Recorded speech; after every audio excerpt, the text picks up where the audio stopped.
Good afternoon, everybody, and thank you so much for joining us today. Really excited about today's topic, planning for your retirement throughout your entire career. Some of you may know me. My name is Olivia Richardson. I am the Director of Training and Education here at Senior Marketing Specialist, and I always love these types of presentations where I get the opportunity to work with the true leaders and the masterminds in this industry. I would love to say that I have all the answers. Unfortunately, that's just not realistic. So any chance that we get at Senior Marketing Specialist to partner up with the pros, it's an excellent opportunity. I'm going to wait a couple more minutes, and I know we have some late stragglers who are coming and getting on here today, so I'm not going to give away too much right now. But I did want to go over just some general housekeeping to go over before we start today's presentation, because there's going to be a lot of really great information in here that I know everybody's very excited to hear. So a couple housekeeping things. Welcome for the Planning for Your Retirement Throughout Your Career presentation brought to you by Senior Marketing Specialist and Succession Resource Group, also known as SRG. If you have any questions, concerns, comments, threats, or promises, or anything of that nature, or you just want to interact with myself and today's presenter, please use that questionnaire box. That questionnaire box, because we do have everybody muted in order to respect everybody else's viewing and listening and the quality, because we have to mute our listeners today, I do ask that you communicate with us via the question box. If you have a question that is in relation to today's presentation, I might interrupt our presenter and ask that question and be the voice for you. Or if it's something that's not necessarily related to that topic or related to what we're talking about at that time, not a problem. Stay tuned. We'll address your questions at the end of today's presentation. Again, just in the light of respecting everybody's time here today, because it's a Thursday afternoon and we can't tell you enough. I know how busy everybody is right now. It used to be in our industry, you would have a crazy busy time of year. That's not the case. It's kind of AEP all year round. So we definitely want to respect your time. That being said, again, if you have a question that's not necessarily related to the content, hold on tight. We will answer your question. It's just going to be towards the end of the presentation today. So again, we'll go ahead here pretty soon and get started. Again, thank you everybody, those of you who are joining us today or just now joining us. I can't say thank you enough for listening in with us. Again, just a reminder, my name is Olivia Richardson, Director of Training and Education here at Senior Marketing Specialist. And I have to say, this isn't a webinar that we have had, Senior Marketing Specialist, in conjunction with Succession Resource Group. This is a presentation that we have had on the calendar for quite some time. It's something that we've been talking about doing for months now, and I am so excited that it's finally here, because this is a conversation that Senior Marketing Specialist is extremely passionate about, and that is making sure, we're very, very good at getting agents into this industry, but I think the ball gets dropped a lot when it comes to agents trying to get out of the industry one way or the other, retirement or moving on to the next stage in their life. So that's something that I'm really excited to have that discussion today.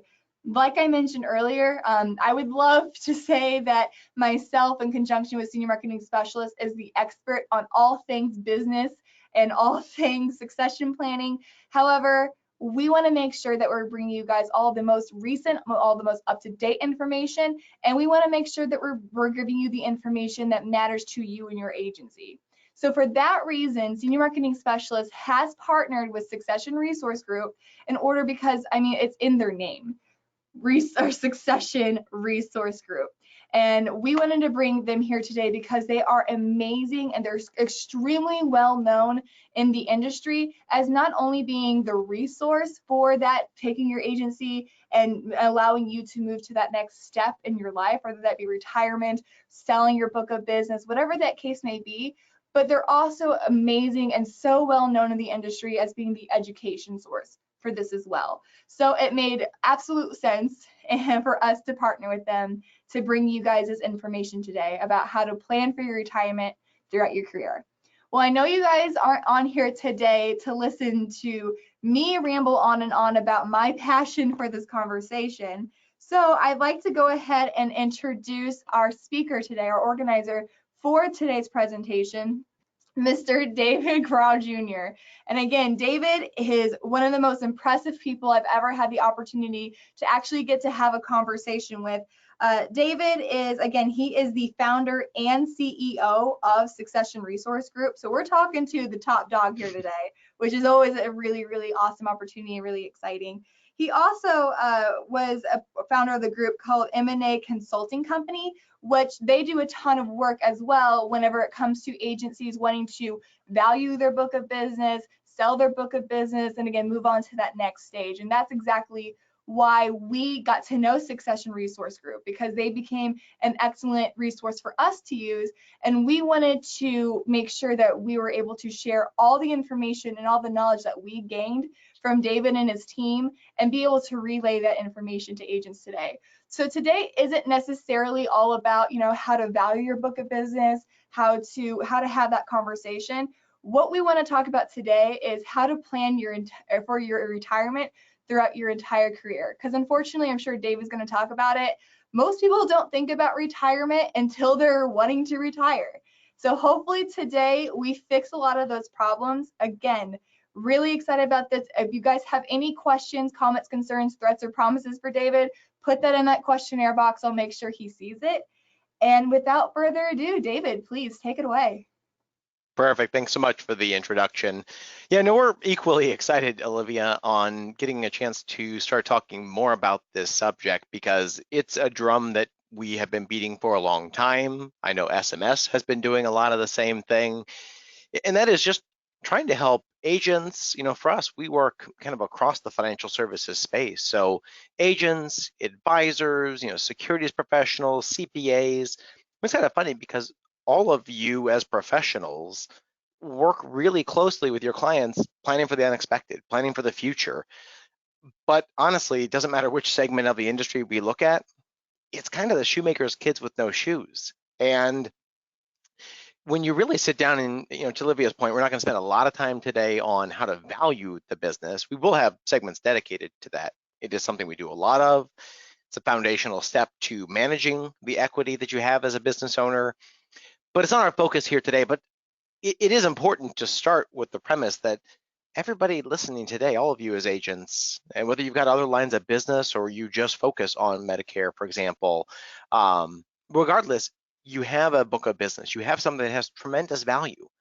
But while I won't take an official poll, I think we actually could with the technology here today, we'll just sort of put it out there that of the agencies we've talked to on the security side, the reps that we've talked to, the RIAs that we talked to, CPAs, literally nobody, and I'm talking like less than 10% of professionals in all of those different professions that spend a lot of their time planning, less than 10% actually have a written succession plan. And while it's not the end of the world, if you don't plan to retire tomorrow or next year or the year after, then I get it. You have time, you can plan for it, you can work on it.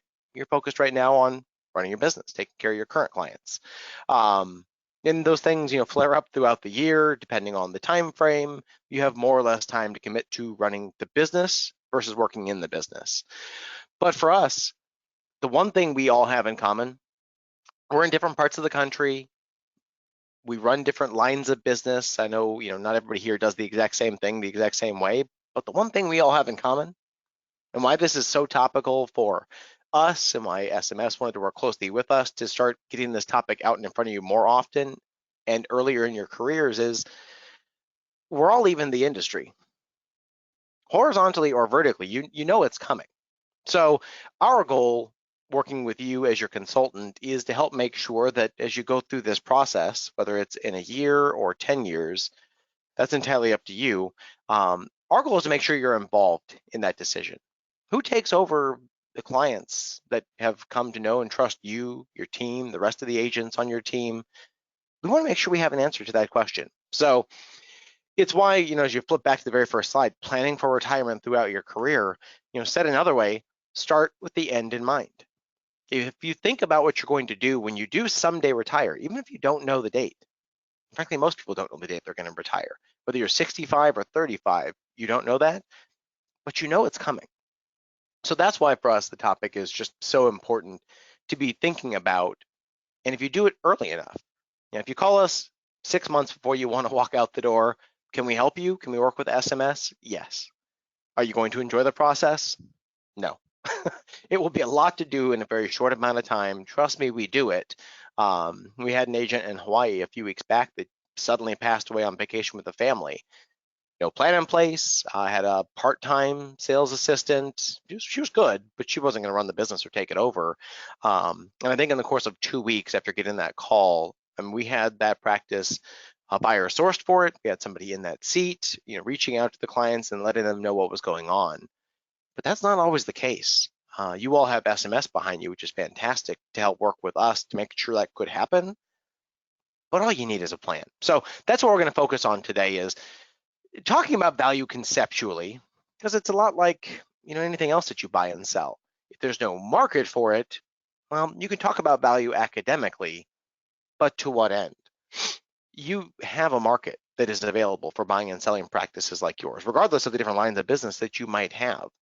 So I want to talk about value and valuation ever so briefly, just to kick things off and lead us into planning for the eventual succession. What are the things you can be doing now to make sure when you do transition, it's smooth and you get the most value for it? Again, whether that's 5, 10, or 15 years from now. Or you know what, if you're the agent listening today or listening to the recording that says, oh, well, David didn't actually talk about me. I don't need a succession plan because I love what I do. I love my clients. I'm going to die with my boots on. I'm going to die at my desk. That is a fine answer. What I care about is when we drag you out of your office someday, who's sitting in that chair? When your spouse has to call Joanne or Olivia or whoever at SMS and say, hey, husband and wife just signed a 5-year lease a year ago. What do I do with the remaining 4 years? We need to have an answer to all these questions. And hopefully nobody exits that way, but it does happen from time to time. So what we get to do in the next 40, 45 minutes, pending questions that you might have, and like Olivia mentioned, she'll be watching the questions panel. I'll be doing the same thing. So if any of you do have any questions, feel free to message us. We'll make sure we get them answered. We get to spend the next 40 or 45 minutes stepping back from the normal presentations that you hear and attend, whether it's a webinar or an in-person session. Today, we're not going to be talking about working in your business. That's what you do each and every day. You work in it. You're good at it. You're practitioners. But today, we get to take a step back and focus on working on your business, or talk about working on your business. And that to me is something that business owners in general, industry agnostic here, business owners in general just don't take enough time to focus on running a business. And I would tell you, I've talked to a lot of agents, I've talked to a lot of advisors, I've talked to a lot of CPAs, and it's almost a universal truth. If you ask in a group of 100 agents, tell me, are you an agent or a business owner? Most of them are going to say, yeah, I'm an agent first. Yeah, I'm also a business owner, but I'm an agent. And really, it's the reverse. You're a business owner who happens to be an agent or a rep or both. So we get to focus today on the business owner side of things. So let's start with value. And again, I said we're not going to spend a lot of time on this, but I want to at least set it up because you have value in your business. How much? Who knows? We'll find that out together at some point. For now, when it comes to value and valuation, you're in kind of a unique industry, and I know you already know that, but valuing a business like yours, a book of business, in essence, it's tricky. You need certainly the credentials, which I've listed a few examples of here, your valuation, certified valuation analyst, CPA, ABV. There's a handful of them out there, not a lot, but you need somebody who has the valuation experience and credentials. That's a first check the box. But they also have to know the industry, and they have to know SMS, for example, and then they have to get to know you. So the worst thing you can do is hire some local valuation firm that might be a great firm. They're really good at valuing businesses. They're just really good at valuing coffee shops and dry cleaners, not books of business like yours. Because really, when it comes down to it, what they'll talk about is the general valuation methodologies. And I put this in here more from a value building perspective than to get into the actual methodologies, because depending on your time zone where you're at, it's either slightly before lunch or slightly after lunch. Either way, talking about valuation methodology anywhere near lunch is just not the most exciting subject. But it's important when you talk about building value to understand what are kind of the framework and building blocks that drive value. So to understand what drives value, we've got to look at the different methodologies ever so briefly, and that is your traditional one is an income-based valuation method, where you look at the revenue of your firm, you look at the expenses of it, and then you look at the profits that your business generates, and we value it based on those profits and projecting them out for the next 5 years. That works well as a method for almost all businesses, because all businesses, I mean, hopefully generate revenue and produce a profit, especially if we're asking the question, what's it worth? The challenge with it is, I tell you, most of the agents and agencies that we see or help buy and sell, they're not selling a business. And that's not to take anything away from their 20 or 30 years in the business, but they just aren't. What they are selling is a book of business, a list of clients. And we have a track record of revenue and renewals.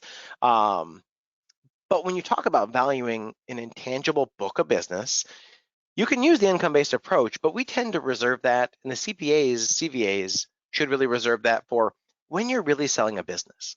And I'll talk more about that later, but I say business versus book of business, just to bifurcate the subject. A book of business, you can just buy the revenue stream. If I buy a business, yeah, I get the revenue stream, but I get all the staff, I get the lease, I get really turnkey systems and processes. And there just aren't a lot of businesses that head down that path when they sell. Most of the time, the buyer wants your book of business. They don't need everything else. So then we shift gears towards the market-based approach, looking at actual comparable transactions. And that's what we tend to rely most on because we have the data. And from that, you can extract rules of thumb. It's just kind of like knowing the average price per square foot of residential real estate in the US. It's interesting. It's good to know. It's a good benchmark and barometer. But you want to know more detail than average across the US. Well, because we have the actual transaction data, we know what practices like yours sell for, plus or minus. And when you have a big enough data set, you can kind of peel the onion back and say, well, this one's sold at a premium. Why? What's different about it? So using the market-based method is the best in our opinion in a lot of cases, but not all. Mainly because it's based on comparable sales. And just like real estate, it's just a good analogy because most of us have experience with it. Comparable sales are nice because they're just kind of objective. You can question which comparable sales are used, but if it's actual deal data, that's what's used to derive your value. That's a lot better than sort of the art and science of an income-based value where we're normalizing your expenses, we're projecting all of the revenue and expenses out, we're calculating a terminal value, which is the value of your business as a perpetuity. There's just a lot of art and science and assumptions that have to be made when you're doing an income-based approach. So those are the two main methods. There are others, and under each of these banners, income and market-based, there's a handful of different methodologies, but it's important just to understand there's no one-size-fits-all approach, which you'll see that on occasion depending on who you ask or the article that you read in the trade pubs. People will focus on the thing that they're best at, and they'll say, well, income-based is the only way to do it. And it is if all you work with is really large practices, agencies, or if you're working with folks doing 200, 500, a million in annual production, well, then maybe an income-based approach could make sense on the higher end, but it's probably going to be looking at actual comparable sales where somebody just sold a book of business. Much simpler, much easier. So regardless of the method, the things that you have to look at and that you want to measure as you're considering eventually retiring and selling this thing that you've built is we group it into 4 key indexes, and you can read each of them here, as well as more importantly, the things that we or buyers are looking at to determine is this business worth a lot or a little. I know it's a relative term, but these give you some examples of things to look at. Do you have any concentration with one or a couple of clients? Not usually the case in your business, but it happens sometimes. What's the revenue you're generating per client, and is it consistent? Is it growing? The problem we see for a lot of advisors who are selling their business, their agency finally, is if you looked at it just today, it's not a bad business. But when we sort of take the blinders off and we look historically at the revenue the last 5 years, all of a sudden, where it's generating 500,000 this year, it was doing 600 the year before, and 700 and 800. Now all of a sudden we have this trend that's heading down. So we just have to be more holistic as we consider value and valuation, which is important for all of you. There's a great saying from a management consultant by the name of Peter Drucker, and it ties into this slide and the things that we look at, and that is what's measured improves. If you keep an eye on some of these things, or I'm going to go on a limb here and say, what if we started valuing your business annually or every couple of years? Check your stock price, track the value of your organization years before you'd ever want to sell it and retire. And I would bet you dollars to donuts if you compared the exact same agency that valued their business, let's say every other year, to one with the same book of business, same client service model that didn't, the one that valued the business periodically just statistically ends up being more valuable. They're tracking things. They know why their value is what it is. They know the good, the bad, and the ugly, and they can do something about it. But you have to have the information. If you don't have the information, it's tough to make the proper adjustments. And whether you know it or not, most of the things that you or I do each and every day as a business owner impacts that value. Ever so slightly, some things a lot, but other things just by small increments. Paying your staff maybe a little bit too much, or underpaying them, or being understaffed because you work 60 or 70 hours a week when you've got open enrollment. So it's all about understanding the metrics that drive value. We can get later into multiples of revenue, the high and the lows, what would drive a practice up or down, which is a lot of what you'll see here on the screen. But it's just important to understand you have value in your business. Track it, understand it, and you can do something about it, years in advance before you ever try to actually sell. The key for us on valuation is, and this is, I think, a universal truth, regardless of, look back at this last slide, regardless of the index, regardless of who does the valuation, when you look at most businesses, especially in our industry, there's well-trained administrative support staff, they've got other professionals on the team, other agents in the agency, and then they've got you as the owner. But I put this pyramid upside down for a reason, because in this example, it's kind of unstable.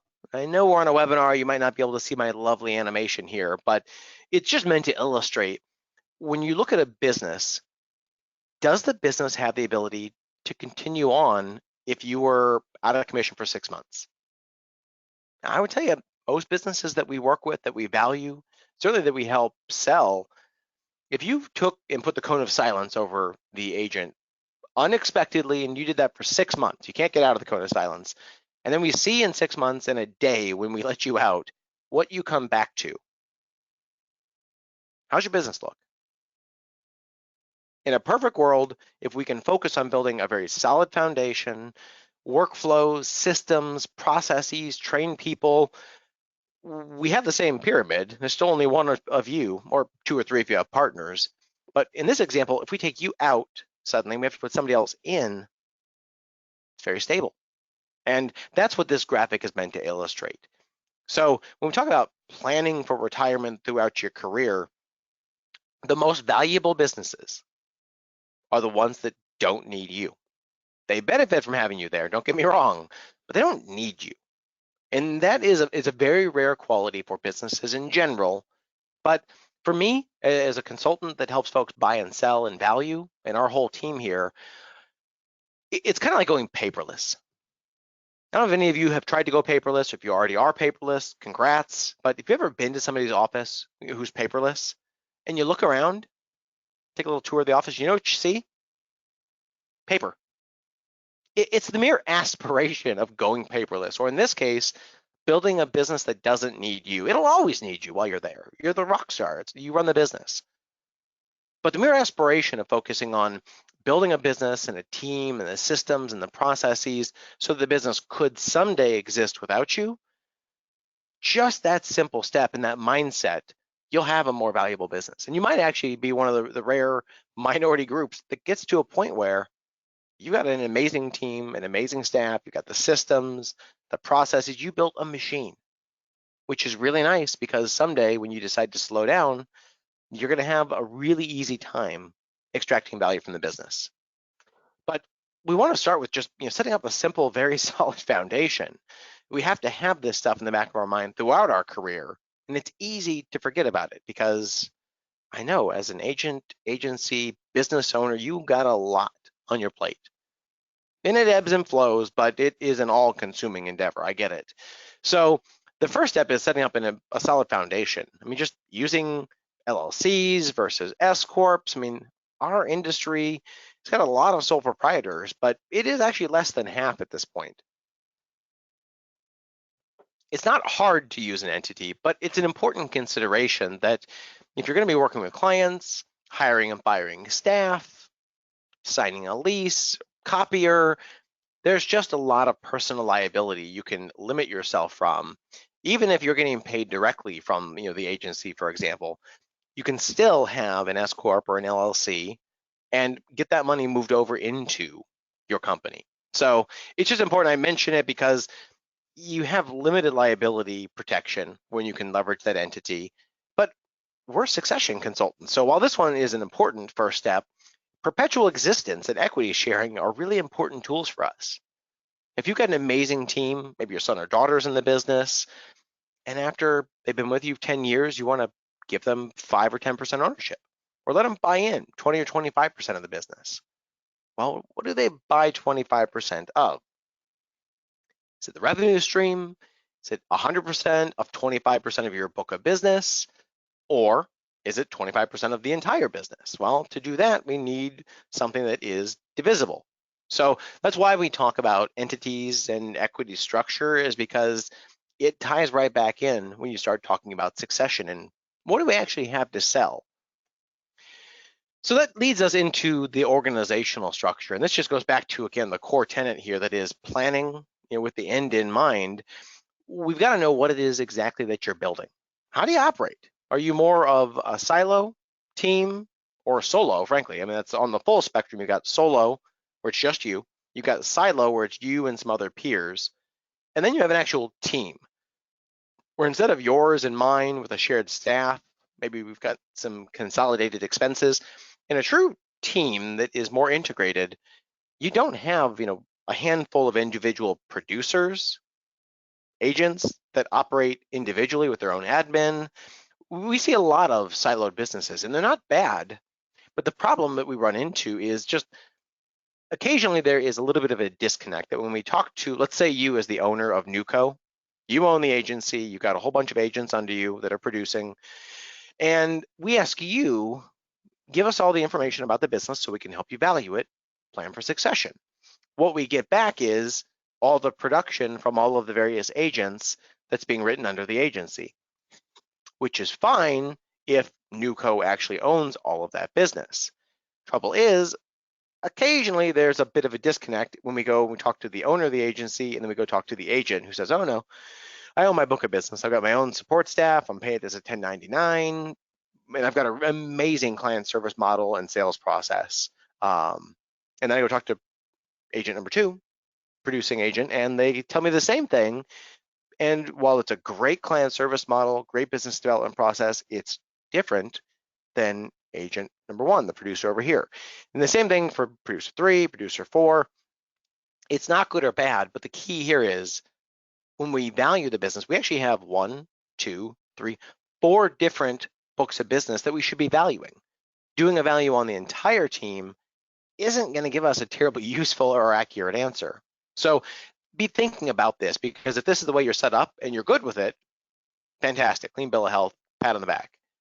If this is what your agency looks like, but you're thinking, well, no, I think I do own it all. We source a lot of the business and we feed it out to the individual agents. Let's just have the conversation ahead of time and make sure that all the supporting documentation, the agreements with the individual agents between them and the agency, that it's very clear in who owns what, who gets paid what. And if you have time before you're going to retire or sell a part of the business, even if you are currently siloed, but you don't mean to be, you're really looking to be more of an integrated team, you have the ability to make changes. Again, all we really care about, especially in this session, but in general, is making sure you have the information to make decisions with full information. If we've done that, you're capable business professionals. You can figure this stuff out. But if you don't know what questions to ask, well, you're going to have a tough time getting to a good answer. So in the integrated team, not terribly dissimilar. You can see here, we had 4 producers, 4 agents. And we still have 4. This is the exact same company, just kind of reorganized, where we've got one of the agents who's really spending a lot of their time focusing on running the business.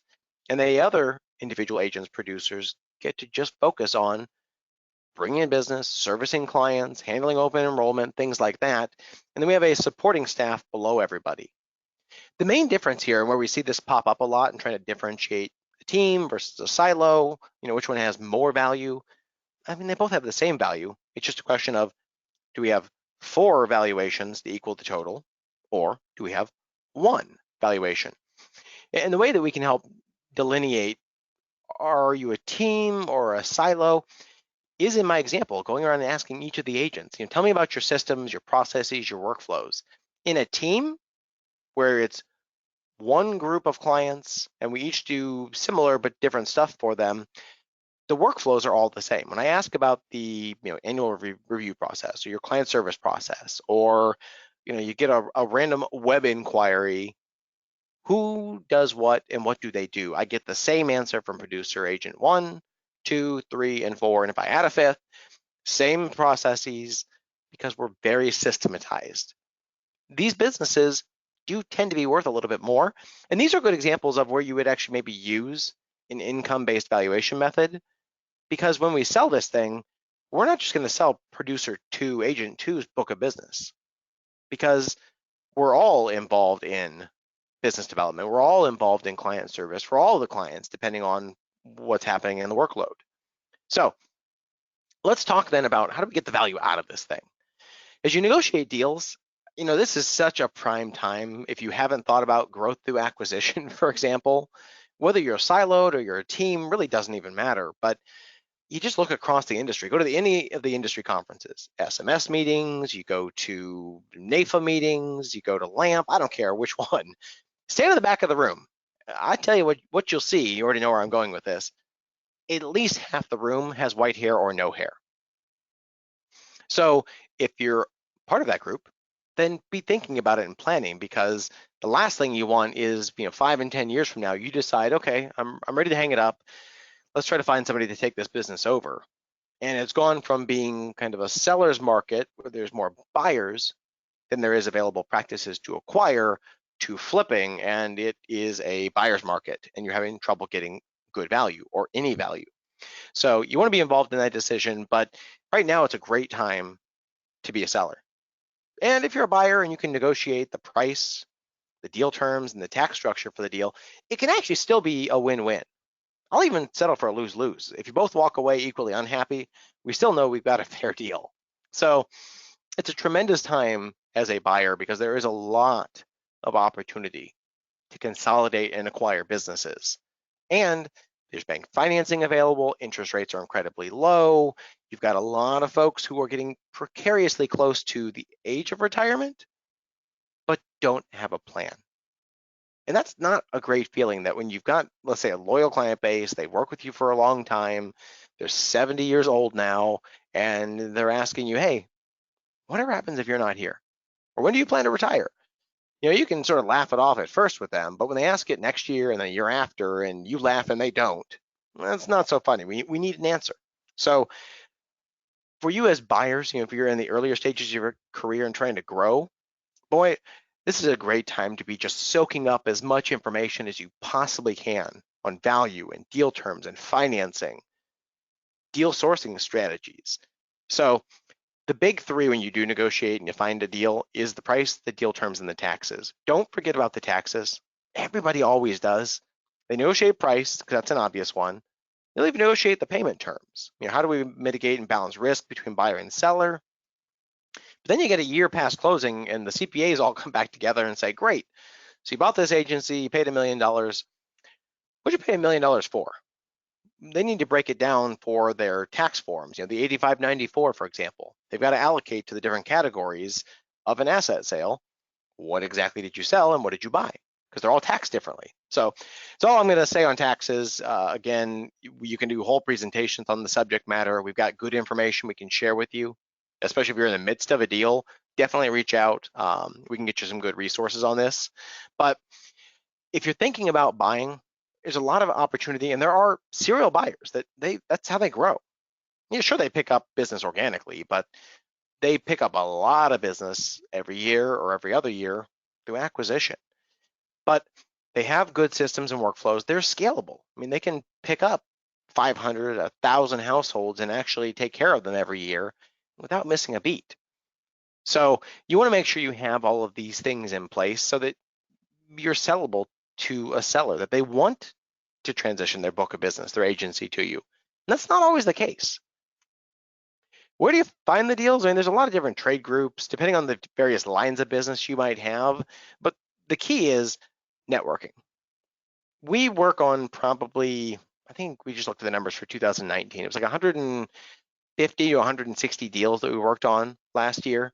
And I would tell you 90% of those were between a buyer and seller who met each other at an SMS conference or the LAMP meeting or the NAFA conference, or maybe they are members of the FPA, the Financial Planning Association. So they meet that way, they talk, and eventually decide, you know what, we got a lot of chemistry.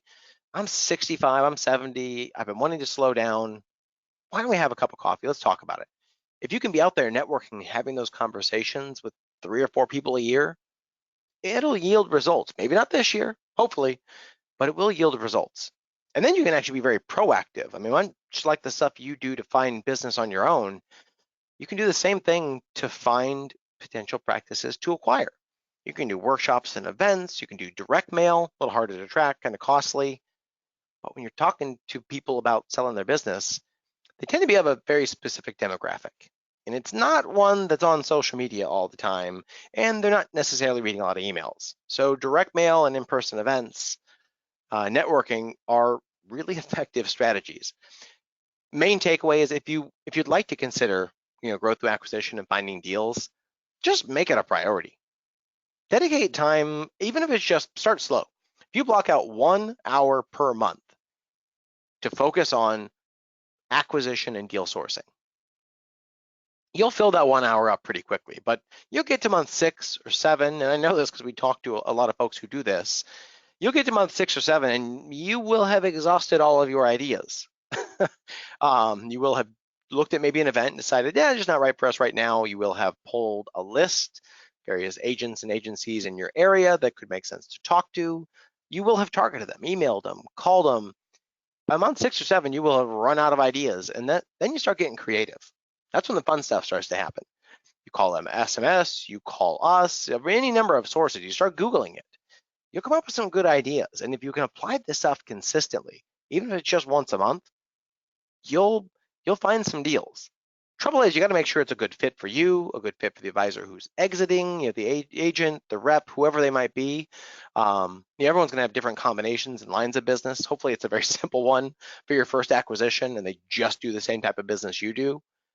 But you never know. You're going to have to kiss a lot of frogs to find your prince, as they say. And therefore, it's nice to have a fair amount of opportunities to be talking to. If you focus just on Medicare, MedSup, and you find somebody, but they also do some fee-based financial planning, and you don't do that.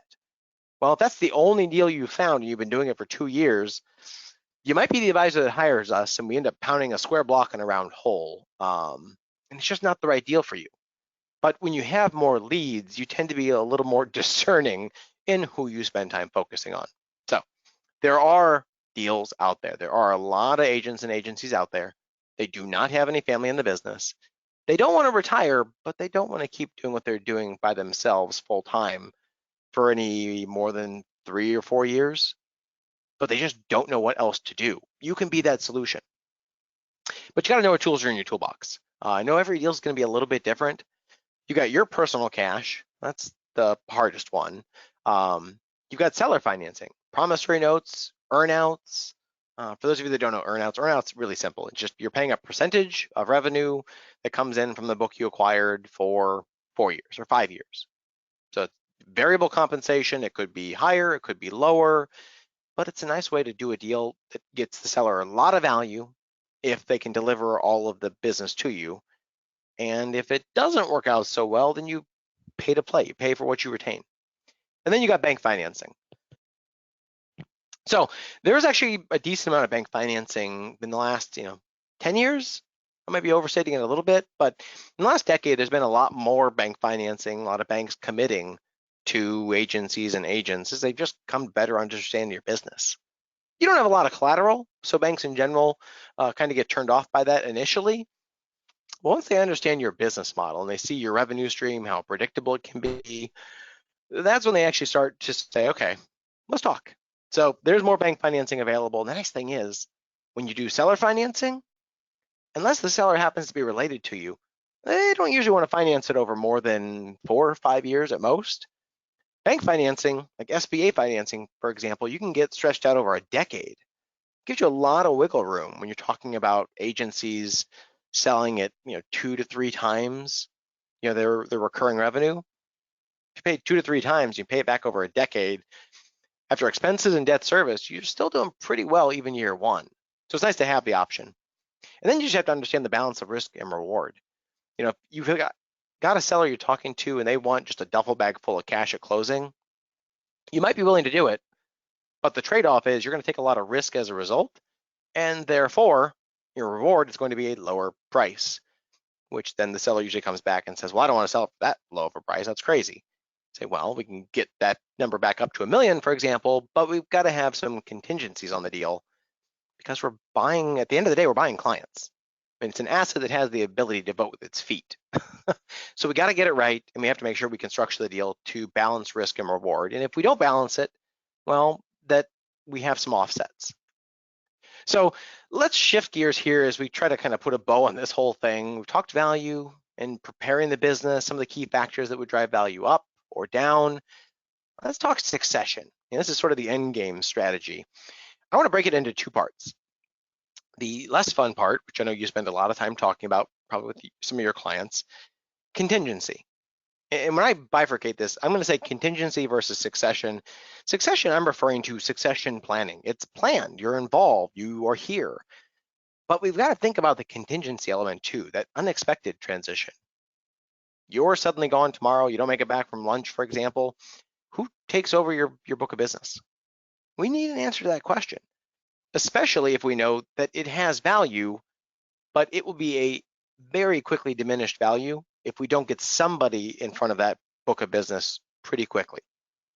So who needs a contingency plan? I mean, every advisor, every agent, every CPA that we talk to, I mean, if you're a small business owner, you just got to ask yourself this question. If I wasn't here tomorrow, what happens? The answer we get back a lot from folks is, well, I've got life insurance. Fantastic. I'm glad you do. If you don't, you could consider it. I know some good agents that could help you. But when it comes to contingency planning, life insurance is not going to take care of your clients when they call in with a question. We need to know who's going to be doing that. So you got to think about who would be sitting in front of your clients. Are they qualified? And your clients have probably come to expect a lot from you. So the 5 steps, whether you've got a plan already in place that's written down or you don't, is number 1, value. This gets left out of a lot of plans because I think the attorneys just don't know how to do it. You want a valuation method built into your contingency plan. Your buy-sell, your cross-purchase, goes by a handful of different names, but you want a valuation methodology that can hit the moving target that is the value of your business. Then you got a plan. You really sit down and say, okay, if I wasn't here tomorrow, having a written plan and a contract with somebody is great. I put a plan in place with Olivia, for example, that she'll step in and run my business. But a contract is not going to help make sure she can get into my office in the morning. If she doesn't have a key or know who has a key, or let's say we figure that out and she gets in, but then she can't get in the filing cabinets or can't get into my computer. We really need to have a very practical lens here and just test it periodically, review it, and make sure that everybody who needs to know knows. Your spouse, your attorney, your CPA, shoot, maybe mention it to some of your best clients. They need to know what's going on. So in terms of protecting your business, there's a handful of different contracts, lots of different ways to do it. The key is to have a written plan. And the nice thing is, if and when you want to do this and you haven't already done it, we can help.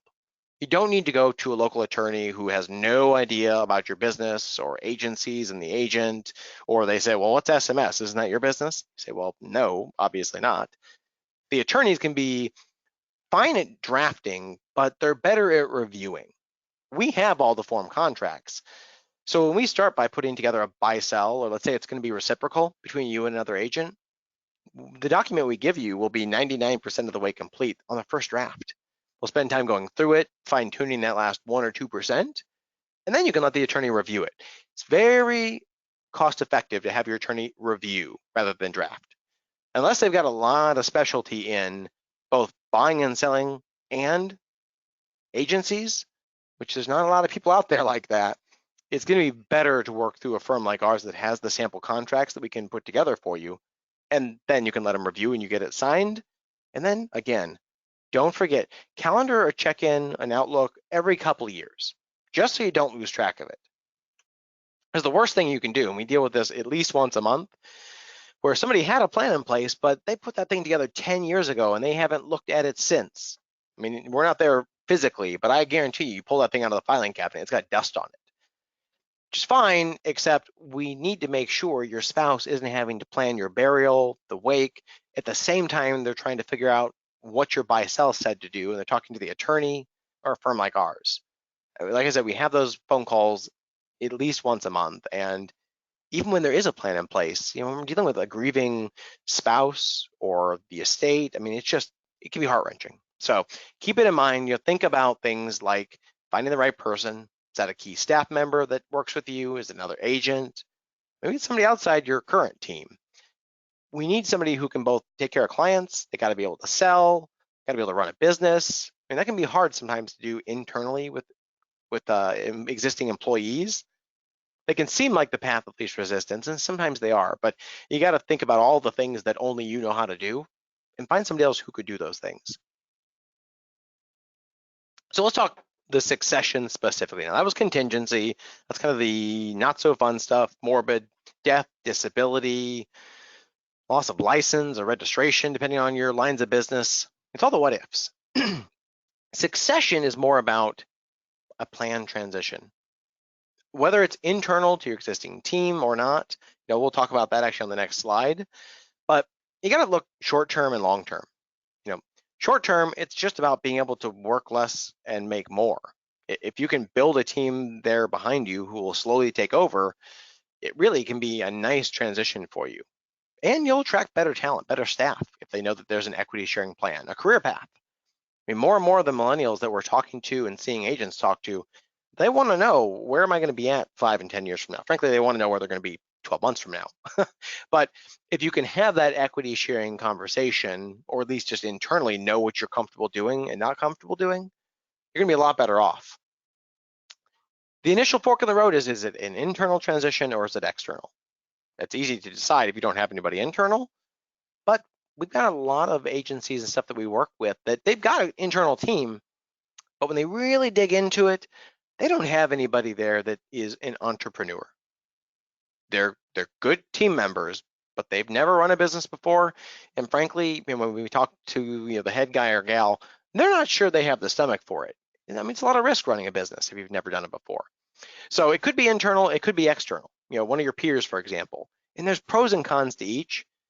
My main point in sharing this with you in this deck in our session today, just preparing with the end in mind, is not to call us or SMS or anybody else 6 months before you want to retire and be trying to figure this out.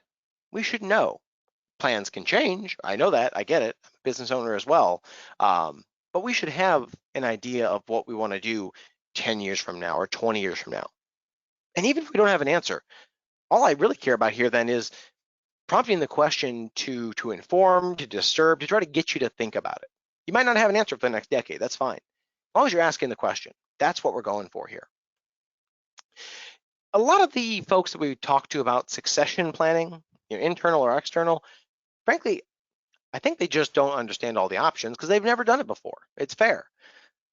They think in many cases, and it might be some of you listening today or to the recording, that, well, I don't know about succession planning. I'm not ready to retire and sell the business and walk away, but I don't want to keep doing what I'm doing by myself either. It isn't A or B. It's not that analog. There's a whole spectrum of options where, yeah, there's the buyout. I put it here at the bottom as kind of the safety net. But if you called me, you called SMS tomorrow and said, hey, I'm done. I'm ready to retire, or I got a major health issue, I've got to get the business sold, we can get it sold. Will it be for the best value? Maybe, maybe not. Depends how much time we have with the circumstances.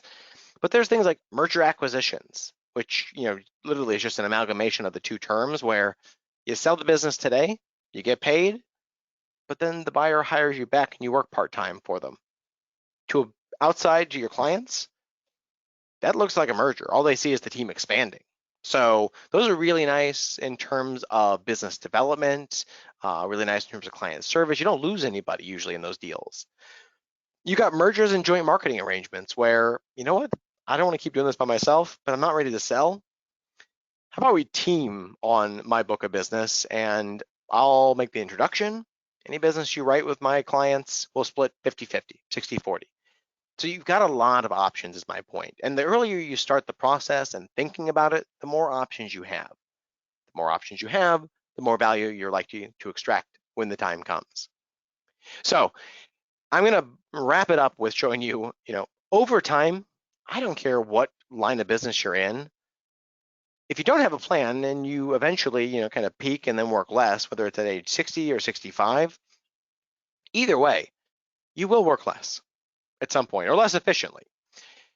The revenue in your business, for most of the agents and agencies we talk to and we see, it very closely correlated. As you start ramping down and go from working 60 hours a week, 50 to 40 to 30, there's a lag, but the revenue tends to follow suit.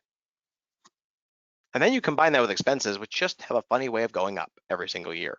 And usually when we get the phone call, it's somewhere out here where the revenue is starting to decline and getting precariously close to what the expenses are, and it just doesn't make sense to keep doing it.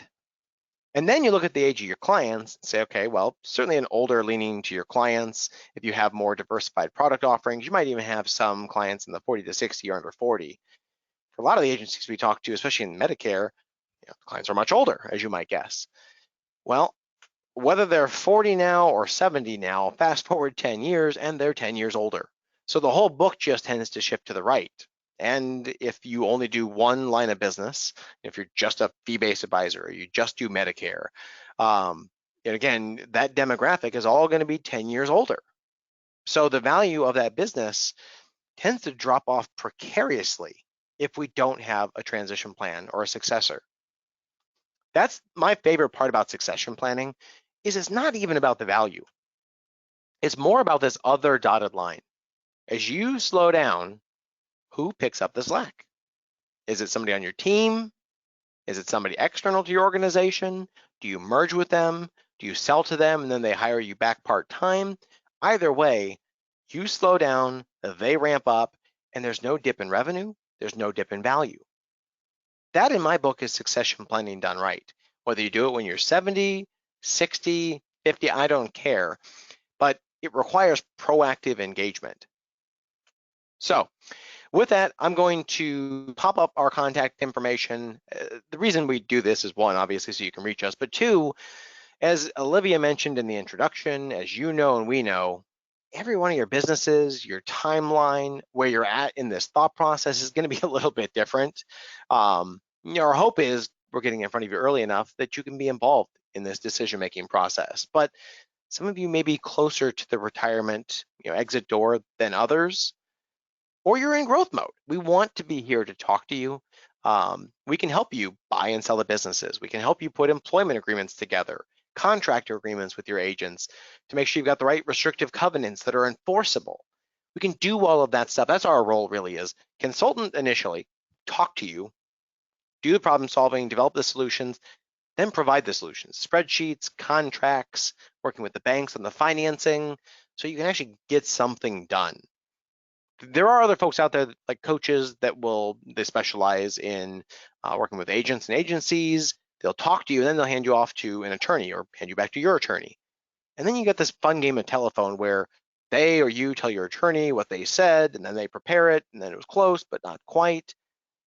We just try to short circuit that process and control the consulting, the spreadsheets, and then delivery of the contracts, just so it's more integrated and easier on you. And incidentally, it also ends up being usually more cost effective, but that's not actually the focus. So with that, I noticed we didn't have any typed in questions that came in, but I do appreciate everybody sticking with us through the session here today. Olivia, I know you got control now, so I'm going to hand it back to you. Thanks so Yeah. much for coordinating all this and having us. Oh, of course. And again, David, I just want to first and foremost thank you for taking a conversation or a topic that can be seen as very complicated and a topic that really nobody wants to talk about exiting the industry one way or the other. Yeah, The fun way is through your retirement and that celebration. right. The other way is a little less fun and requires a dirt bath 6 foot under. So again, thank you for Yep. taking that conversation and breaking it down for us. I personally have a couple questions, and I know a lot of whenever people ask me about succession planning and because it is a scary conversation. So I have a couple questions that I have here. First and foremost, what is something that business owners, so us as agents, what is something that business owners can do today when we get off today's presentation that even if retirement isn't in the next 20 years, if there's somebody starting out, what is something that they can do today to start making that preparation?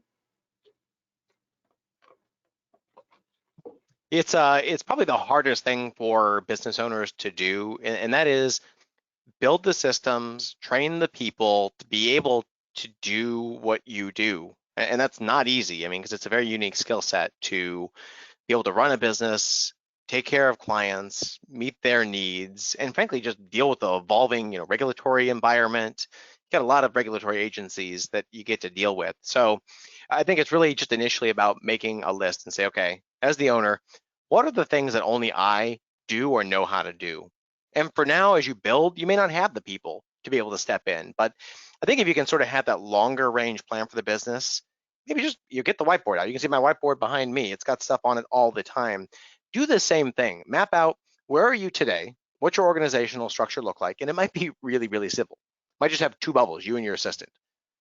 But where do you want to be 10 years from now, 20 years from now? Is it more of the same? You just want a nice lifestyle business? That's fine. But we can talk then about the succession options available to somebody who's just got one or two part-time assistants. Or if you want to build an enterprise, you want to blow the doors off this thing, you want to be buying businesses, you want to be having a whole team of agents under you, you got to just start with the end in mind.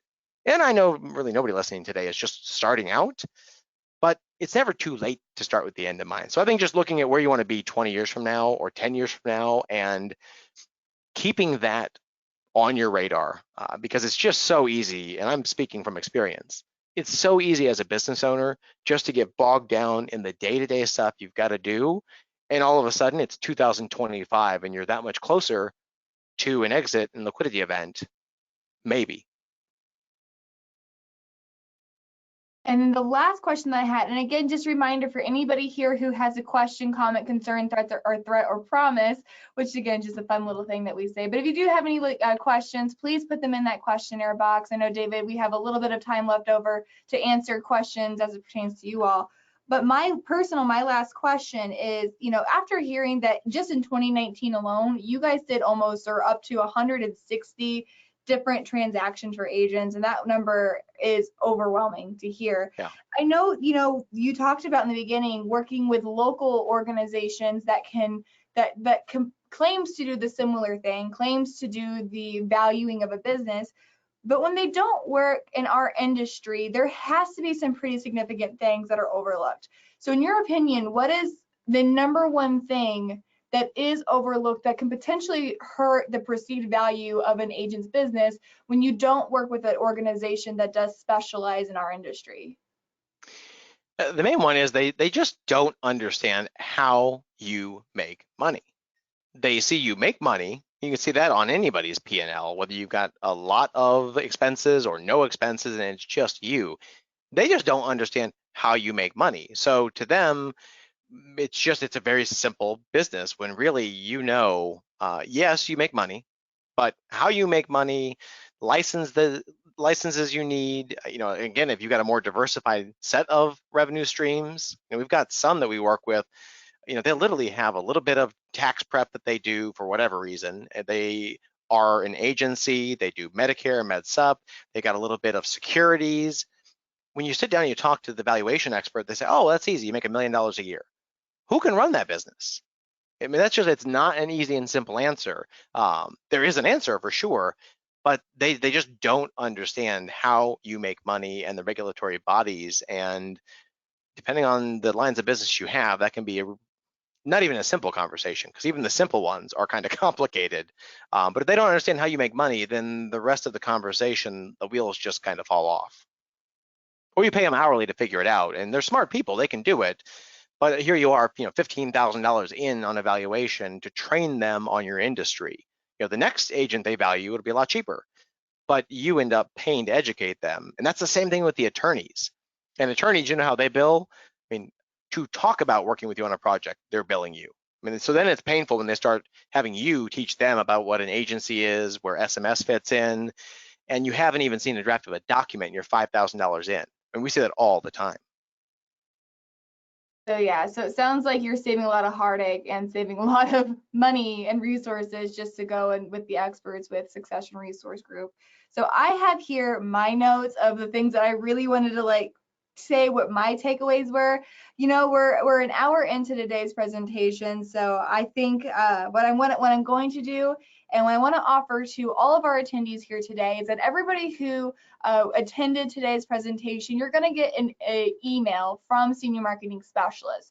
You will get that probably tomorrow morning. So if you don't get it, check your spam or call our offices.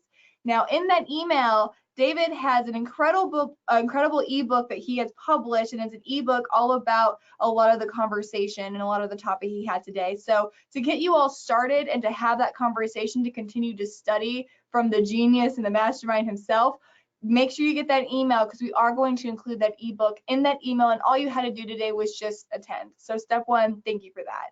In addition to David's ebook, we also want to offer senior marketing specialist services and our experts in this field, in this industry.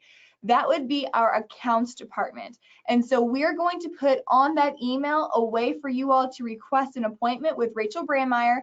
Rachel is our national accounts director. She's been with Senior Marketing Specialist since 2012 and has had many succession planning strategy sessions with agents to help them kind of plan what they're expecting to do once that time comes in their business, when they're ready to take it to move on to the next stage of their life.